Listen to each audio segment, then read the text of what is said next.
Ratusan relawan jaringan wanita Nusantara atau disingkat Jawara Sandi Uno mendeklarasikan dukungannya kepada Menteri Pariwisata Sandiaga Uno untuk maju pada Pilpres 2024 mendatang. Deklarasi tersebut dilakukan di sela-sela acara pelatihan budidaya tambak ikan di kawasan Waduk Jati Gede, Kecamatan Dharma Raja, Sumedang, Jawa Barat. Sandiaga Uno dianggap mampu memajukan UMKM khususnya tambak ikan di Waduk Jati Gede, Sumedang, baik dalam jangka panjang maupun jangka pendek. Dukungan juga datang kepada Menteri BUMN Erick Thohir untuk maju sebagai capres di pemilu 2024. Kali ini datang dari puluhan warga yang tergabung dalam komunitas petani dan pedagang di Kabupaten Ngawi, Jawa Timur. Deklarasi yang digelar di Gedung Pertemuan Notosuman Desa Watu Walang dilakukan secara sederhana, namun bertekad satu tujuan untuk mendukung Erick Thohir sebagai calon pemimpin. Erick Thohir dipandang sebagai sosok pemimpin muda yang mampu memimpin bangsa. Sementara di Blitar, Jawa Timur, puluhan relawan Sobat Anies mendeklarasikan dukungannya terhadap Gubernur DKI Jakarta Anies Baswedan sebagai calon presiden di Pilpres 2024. Dalam deklarasi ini, sejumlah relawan bersama kalangan milenial bertekad bulat mengantarkan Anies sebagai calon presiden. Mereka menginginkan perubahan bagi Indonesia dan menilai Anies adalah sosok pemimpin yang cerdas, amanah, dan bisa menjadikan Indonesia lebih baik, makmur, dan sejahtera.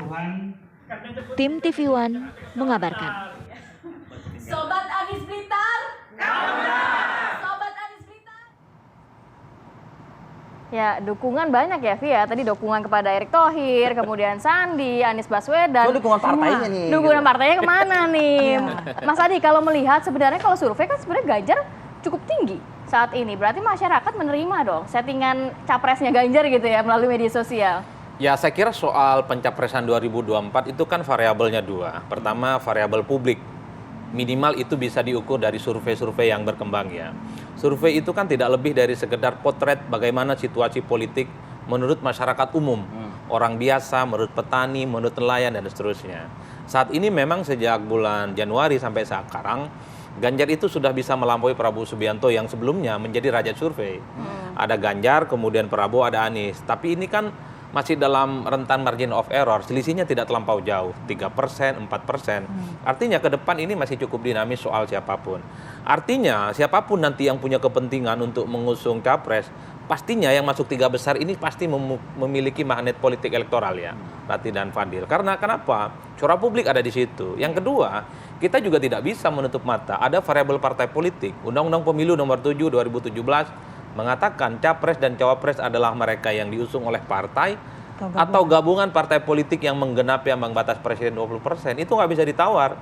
Jadi sekalipun elektabilitasnya nyentuh ke langit, kalau tidak ada usung dari partai politik, maka tidak akan maju untuk pilpres tentunya. Maka nama-nama seperti Puan Maharani, sekalipun surveinya saat ini misalnya tidak terlampau signifikan, meski sudah mulai ada gitu, tampak hampir 1%, tapi karena dianggap sebagai orang penting di partai, tokoh-tokoh di internal juga solid mendukung Puan saat ini, maka sangat mungkin akan diusung. Termasuk Prabowo Subianto. Kalaupun toh bertengger di posisi nomor 2 di survei, tapi kan relatif suaranya stagnan Prabowo itu ya. Ya mungkin orang sudah melihat ada sedikit semacam kejemuan pada sosok figur-figur lama itu yang berharap ada figur-figur baru yang muncul yang tidak itu-itu saja. Ini yang sepertinya kemudian membuat kenapa begitu banyak dinamika politik belakangan saling mengunci dan saling begitu dinamis. Tiba-tiba Prabowo ketemu dengan Surya Paloh, sebelumnya juga ada deklarasi koalisi Indonesia Bersatu, dan tidak ada jaminan PDIP dan Gerindra yang dulu diasosiasikan sebagai partai yang cair akan banget masih ya? Betul, karena misalnya kalau kita membayangkan antara PDIP dan Gerindra untuk berkoalisi, anggaplah misalnya Prabowo dengan Puan, PDIP belum tentu mau kalau Puan nomor 2. Iya. Karena secara partai politik PDIP ini adalah partai pemenang pemilu. Lawang dengan satu partai saya bisa calon tunggal Betul. bisa. Makanya PDIP kan beberapa waktu yang lalu selalu ngomong, kita ini adalah partai penguasa, pemenang pemilu dan sangat sanggup dan cukup terbuka untuk jomblo ke depan. Jomblo artinya tidak siap berkoalisi dengan yang lain, tapi sudah punya jagoan. Bisa saja Ganjar dengan Puan diusung. Bisa saja misalnya Ganjar dengan siapapun atau Puan dengan siapapun. Artinya suka-suka PDIP sebagai partai yang punya tiket 20% itu. Jadi suka-suka PDIP ya? Karena itulah Gerindra ketemu Nasdem gitu maksudnya gitu. Betul. Ya? Oh. Tapi kita nggak bahas itu lah. Ya, ada beberapa hal yang saya kurang sepakat ya sama Apa Mas tuh? Adi. Misalnya kalau Ganjar sama Mbak Puan bersatu, kan suara pemilih bukan hanya suara partai, itu satu ya. Ini perlu juga dipertimbangkan. Lalu kemudian kalau seandainya ada Gerindra sama Pak Prabowo, nggak mungkin juga misalnya Puan itu hanya untuk calon presiden kalau hasil surveinya tidak memungkinkan untuk presiden. Saya kira partai politik juga mempertimbangkan itu. Itu sebab kenapa relawan yang banyak itu mengusung siapa si Anu dan si ini. Lah partainya opo toh, gitu kan. Nah inti kan seperti Kendaraannya itu. mana gitu ya? Iya relawannya mau bertumpuk berapa relawan kayak majelis zikir atau dan lain-lain dan sebagainya. Kalau nggak ada yang ngusung nggak akan maju juga kan. Artinya yang paling penting karena PT ini tadi tidak memungkinkan orang-orang tertentu untuk maju kecuali melalui partai politik sesuai dengan undang-undang dan konstitusi, maka orang-orang yang berminat tentu harus sowan ke partai politik. Jadi bukannya relawan itu mempertentangkan antara figur yang mereka usung dengan partai politik, itu nggak boleh. Harusnya mereka justru memesrakan antara figur yang mereka usung dengan partai politik yang memungkinkan akan mengusung calon yang ingin Berarti mereka harusnya yang dilakukan unggulkan. Ganjar adalah sowan ke dalam PDIP begitu ya? Iya, Biar PDIP nanti dan mungkin- partai lain juga mungkin boleh jadi, karena boleh jadi PDIP juga berkolaborasi kalau memang bisa menaklukkan. Kata menaklukkan secara politik itu susah banget loh gitu. Oke. Jadi- Kalau soal relawan politik Mbak Leli, saya kira kalau kita bicara tentang normatifnya secara terminologis memang ini semacam civic voluntarism. Jadi aktivitas politik sukarela orang. Iya, Ngedukung betul. figur yang kemudian dinilai punya keinginan untuk maju di 2024. Gelar tikar, gelar spanduk, dia beli kue, itu karena iuran dananya. Tapi kalau Tapi kita ada yang meli- menggerakkannya kan. Nah, tapi kalau kita melihat deklarasi belakangan yang muncul hampir tiap saat, kok rasa-rasanya ini bukan aktivitas politik sukarela warga negara ya? Pasti ini digerakkan, Mas. Bikin kaos di tengah kesulitan rakyat itu nggak gampang. Iya. oke. Beli beras sekilo aja kita kan setengah mati. Tiba-tiba ada kaos, ada seragam, ada tenda bikin besar, ada sound acara di system. tempat. Iya. Iya, ada ustadz, ada ulama. Itu nggak gratisan. Itu yang saya sebut sebagai aktivitas politik yang dimobilisasi para relawan itu. Ini bukan majlis taklim. Iya. Ini adalah politik menuju jalan panjang 2024, Mas. Ada untung rugi persepsinya. Jadi orang datang ke tempat deklarasi orang, kalau tidak ada sesuatu yang didapat, anggaplah misalnya hanya berharap surga, kok rasa-rasanya saya nggak Oke. mungkin gitu ya. Muskil. Bu Leli, Iya. tapi menarik sih sebetulnya kegiatan-kegiatan relawan mungkin kalau kita kaitkan dengan Ganjar Pranowo Iya, gitu iya. ya. Nah, ini ada yang menggerakkan. Siapa yang menggerakkan kalau misalnya dari aspek komunikasi politik yang kita lihat? Dalam politik itu kan bisa bekerja dalam diam. Itu kan disiapkan oleh teori loh. Relawan itu disiapkan oleh teori yaitu kelompok kepentingan. Nah, kelompok kepentingan itu macam-macam tipenya. Ada oligarki, ada orang yang ke depan mau mengeruk keuntungan politik apabila dia jadi dan sebagainya. Atau sebelumnya ada deal politik. Tapi yang pasti orang yang relawan ini pasti tahu si calon tadi bahwa kami ingin melakukan ini dan sebagainya. Kita nih berpuluh tahun ya membahas ini Rivi ya, berkecimpung dalam hal ini. Dan kita tahu siapa-siapa yang ada di belakangnya. Artinya tidak ada makan siang yang gratis itu pasti dalam Iya, politik. oke. Jadi yang menggerakkan siapa dan siapa pasti orang yang Artinya partai berkepentingan. politik tahu dong. Dalam hal ini PDI Perjuangan tahu dong kalau misalnya ada kegiatan relawan Ganjar di sini, relawan Ganjar. Tapi relawan Ganjar nggak mungkin ngomong sama PDIP. Ya, pasti. Kami mau menggerakkan. Pasti. Pasti tahu kan. Heeh. Ya media menyebarluaskan itu Karena tahu informasi itulah itu. partai politik kemudian bersuaralah Trimedia Merdeka. Bersuara. Jadi artinya sementara masih ada jarak komunikasi politik di antara mereka. Coba kalau enggak, mungkin senang-senang aja. Karena apa? Kita pernah bicara partai politik itu suatu saat harus menjadi sebuah sistem manajerial.